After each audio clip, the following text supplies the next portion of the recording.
your cat has been keeping score. Not out of grudge or cold calculation, but because their nervous system is literally wired to evaluate whether the beings around them behave like safe presences or like threats, and every time you look at them, reach for them, or move through the spaces they share with you, that evaluation is running in the background, quietly shaping how close they're willing to let you get. Most owners assume that if their cat isn't hiding or hissing, the relationship is fine. But what feline behaviorists have been finding for decades is far more specific than that. There is an actual set of unspoken rules cats expect the beings in the world to follow, and every time one gets broken, even with the most loving intentions, something small shifts in how your cat sees you. Here's what most people miss about this. It isn't that cats become more distant because they're moody, or because that's simply what cats do.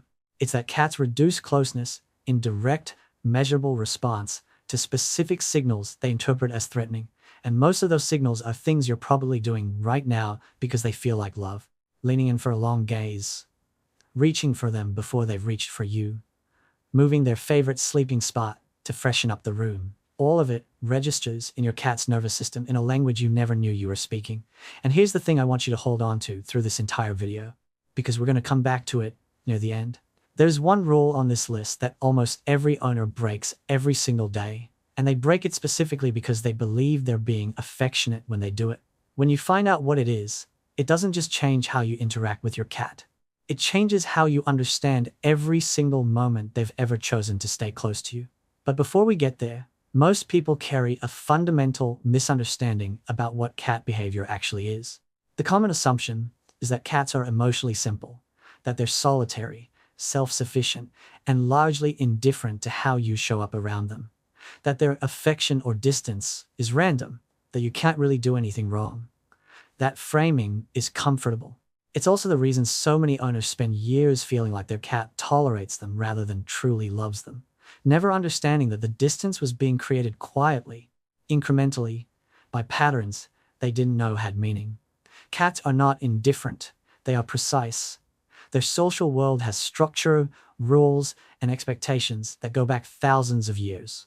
And when we violate those expectations, even gently, even lovingly, they respond. Always. Most owners just never learn to read the response.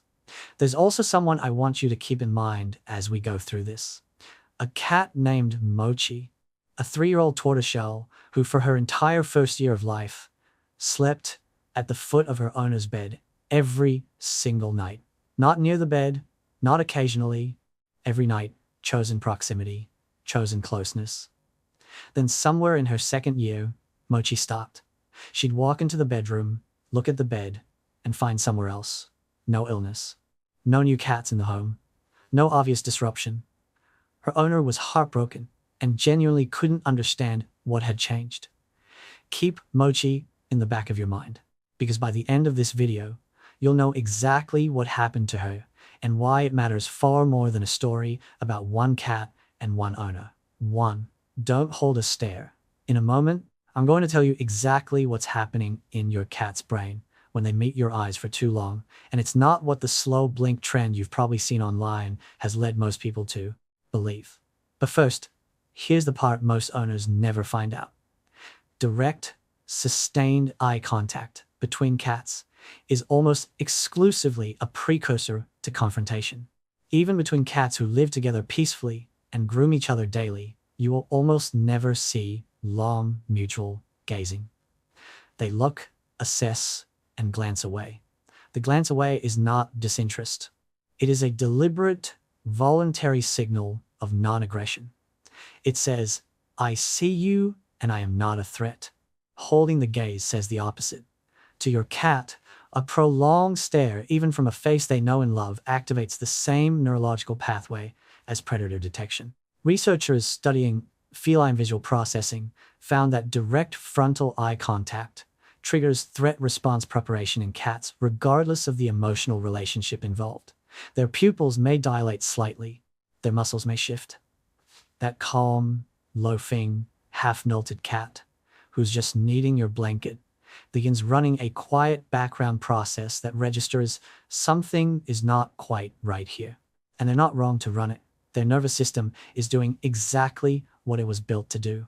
Most owners have been doing this for years, holding that gaze, feeling like they were sharing a tender moment while their cat was spending that same moment managing a low flicker of alarm they never needed to feel.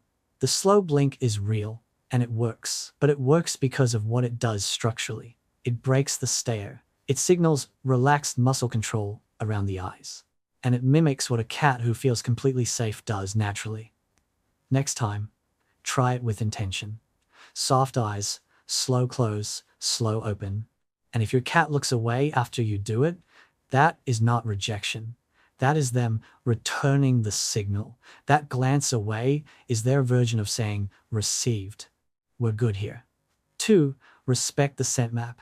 Here's where it gets really interesting, because this rule is invisible, which is exactly why it's one of the most commonly and continuously broken rules on this entire list. Your cat doesn't experience your home the way you do. You navigate it visually and spatially, moving through rooms as rooms. Your cat navigates it chemically. Every surface they've pressed their cheek against, every corner they've walked with their flank grazing the wall, every piece of furniture that holds months of their own scent from sleeping and rubbing and claiming that is their map of safety. It is not decoration and it is not habit. It is geography. It tells them where they are in the world, who they are in relation to this space, and whether the environment is still organized the way it was when they last checked. When you wash the blanket they've claimed, when you rearrange the furniture, when you replace their worn, beloved bed with a clean new one that smells like packaging you haven't just tidied up, you've erased a section of their map. And a cat without their scent map in their own home is a cat in a quietly disorienting version of danger, even if the danger isn't visible and nothing looks wrong. A 2019 study from the University of Lincoln found that cats rely on olfactory familiarity as their primary stress regulator in domestic environments, more so even than visual familiarity, which means your cat can adapt to a moved couch faster than they can adapt to the removal of their own smell from that couch. The scent of themselves, quite literally, calms them. What most owners lose by not knowing this is subtle, but it accumulates. Cats who regularly have their scent disrupted without replacement show elevated cortisol markers and reduced social approach behavior toward their owners over time. In plain language, they become slightly more withdrawn. Not dramatically, not suddenly, just a little less likely to seek you out, a little more contained, a little more inside themselves. And most owners attribute that shift to aging, or mood, or the mysterious nature of cats, never knowing it started with a freshly laundered blanket. The fix is simple and requires almost nothing from you. When washing is genuinely necessary, leave one unwashed item nearby while the clean version is introduced. Let them reclaim the new one on their own terms. You will see them press their cheek glands along it within a day or two. That is not habit. That is relief. 3. Always leave them a way out. Stay with me here, because this one explains something that puzzles almost every cat owner at some point, and once you understand the instinct beneath it, you will never misread it again. Your cat can be completely relaxed, completely safe, completely fed and warm and loved, and still need to know they can leave. This is not a trust issue. It is not about you specifically. It goes back thousands of years to an animal whose survival depended entirely on never being caught in a position from which escape was impossible. Even the most domesticated, most affectionate, most house-comfortable cat you have ever met carries that wiring intact. Being able to leave is not the same as wanting to leave, but feeling unable to leave registers as a threat, regardless of context, regardless of how many years they've lived in your home and chosen your lap. Here's the part that genuinely breaks people's hearts a little when they first hear it. When a cat is cornered, even gently, even lovingly, even by someone they adore, their nervous system does not fully distinguish between being lovingly held and being unable to escape. The outcome is the same physiologically. Heart rate increases, muscles shift into preparation. The experience of that moment, even if they tolerate it completely, gets stored as something uncomfortable. And the person who cornered them, even accidentally, even with pure love, gets associated with that discomfort. To your cat, the presence of an exit is not just physical safety. It is the condition under which trust becomes possible in the first place. Cats are far more likely to stay in a room, stay on a lap, stay pressed against you when they know with certainty that they are choosing to be there. A door left cracked open is not carelessness. It is the thing that makes the room feel safe enough to want to remain in. Think about that for a second. The reason your cat keeps coming back is often precisely because you never blocked the way out. And hey, if this is changing how you see your cat, hit subscribe. It's the best way to help other cat owners understand what their cats have been trying to tell them all along. 4. Answer when they speak to you. Here is what nobody tells you about cat meowing, and it is one of the most quietly devastating facts in the entire field of feline behavioral research. And most people who love cats deeply have never heard it. Adult cats do not meow at other cats. Almost never. Kittens vocalize to their mothers. Yes. But once cats reach adulthood, the meow as a communication tool essentially disappears in feline-to-feline interaction. The meow, the one you hear every morning, the one that has specific tones for specific needs, the one that sounds urgent at 3 a.m. and plaintive at dinner time, was developed specifically to communicate with humans. It is, in the most precise sense, a language your cat invented for you. A 2003 study published in the journal Anthrozoas found that cats actively adjust the frequency, duration, and pitch of their meows based on how their owners respond. They are not making noise randomly. They are listening to how you react, identifying what reaches you, and refining their approach over time. That cat who has a specific meow for food, a completely different one for attention, and yet another for something being wrong. They built that vocabulary by studying you, by paying close attention to you, by caring enough about being understood by you to keep adjusting until something worked. Here's what most owners never find out. When a cat meows and receives consistent silence, they don't simply accept it and move on. Some escalate, some adapt, and some, the ones that matter most here, quietly give up. Not on you as a person, on the belief that their voice connects to anything in your world. A cat who has stopped trying to communicate verbally has not become a quieter, more content cat. It is a cat who has concluded that this particular channel doesn't work, that their words don't land. And most owners go their cat's entire life never knowing that the silence they enjoyed so much was actually the sound of their cat having stopped trying. In cat language, your response, even just a glance, a soft word, a gentle acknowledgement that costs you nothing means, I hear you, you matter here, you are worth responding to. Every small response built something in your cat, and every silence was, in tiny increments, taking something away. The next time your cat meows at you, answer. Not imperfect cat, not with a complicated response, just answer. Your voice, even a single word in a warm tone, is enough to keep that channel open. 5. Let them choose you first. Here's the rule that looks like doing nothing, but is actually the most powerful active choice you can make for the depth of your relationship with your cat. Cats prefer to initiate contact. Not always, not exclusively, but overwhelmingly, the interactions that build genuine, lasting closeness are the ones where the cat chose to approach, chose to sit close, chose to press their face against you. When you reach for your cat first, especially quickly, especially before they've oriented toward you, you are, from their perspective, taking control of the interaction. And to a cat, control is safety. Losing it, even briefly, even to someone they love, is not comfortable. This is not about rejection. Here's the thing about a cat who sits 3 feet from you on the couch, not touching, but present, turns slightly toward you in the same room as you when they had the entire house available. That cat chose proximity. That is closeness being offered in the form they feel safe offering it. Most owners misread that as their cat being standoffish or not really that affectionate. What it actually is, in the most direct cat language possible, is an expression of trust. Research from Stockholm University found that cats show measurably increased affiliative behavior, more approaching, more bunting, more purring, more slow blinking toward people who allow them to set the pace and nature of contact. The cats weren't bonding less with people who waited. They were bonding more because the safety that waiting created was the exact condition their nervous system needed to allow real closeness to happen. What most people lose by not knowing this is the difference between performed affection and chosen affection. Reaching for your cat and having them tolerate it is not the same as your cat choosing you. The cat knows the difference, even in moments when you can't tell. And here's what makes this even more fascinating. Once a cat understands that you will never force them, never grab, never crowd, never take what wasn't offered, that's when everything opens up.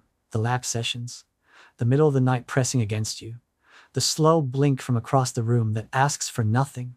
All that happens because you gave them the one thing they needed to feel safe enough for it. You waited. 6. Honor the silence. Remember earlier when I said there is one rule that almost every owner breaks daily? Breaks specifically because they believe they're being loving, and that understanding it would change how you see every moment your cat has ever chosen to stay near you. This is it. Your cat does not need you to fill the silence. They do not need narration, ongoing sound, constant touch, or active engagement to feel loved. What they need, what registers in their emotional system as the deepest possible safety, is quiet, shared presence. The fact of you simply being there, not demanding anything, not performing affection, not reaching, not talking, not redirecting their attention back to you, just existing in the same space while they exist in theirs. In the wild, cats communicate belonging primarily through proximity and stillness, not constant contact. Two cats in a colony will spend long stretches in the same patch of sunlight, not interacting, not touching, simply being near. That shared stillness is not an absence of connection. It is one of its most genuine expressions. It says, I am here, you are here, and that is enough. When you fill every quiet moment with action, with touch, with sound, even with love, you are removing the one condition in which that kind of connection can actually exist. And here's where Mochi's story comes together. Her owner, during Mochi's second year, went through a long, difficult personal stretch, months of anxiety and stress and loneliness. And during that time, without ever realizing it, they changed how they were with her. More reaching in the night, more pulling her close before she'd approached, more displacement of her sleeping spot because the owner was restless, more urgent, searching affection in the moments when the owner needed comfort and turned to Mochi to find it. They believed they were loving her more intensely. What Mochi experienced was something else entirely. The quiet predictability that had made that bedroom safe had slowly, gradually dissolved. The space was no longer organized around what she needed. The rules had shifted without warning, in ways too small to see but not too small to feel. And so she stopped choosing it. This is not a story about a cat who loved her owner less. It is the opposite. Mochi was communicating clearly, precisely, in the only language available to her. She didn't withdraw because the love was gone. She withdrew because the conditions in which she felt safe enough to be close had been quietly taken away, one small rule at a time. And her owner, in their grief over the distance, had no idea they were the reason for it. When her owner finally understood this, stopped filling the silence, stopped reaching first, let the bed return to stillness, Mochi came back. Not immediately. Trust that's been eroded takes time to rebuild. But within a few weeks, she was there again.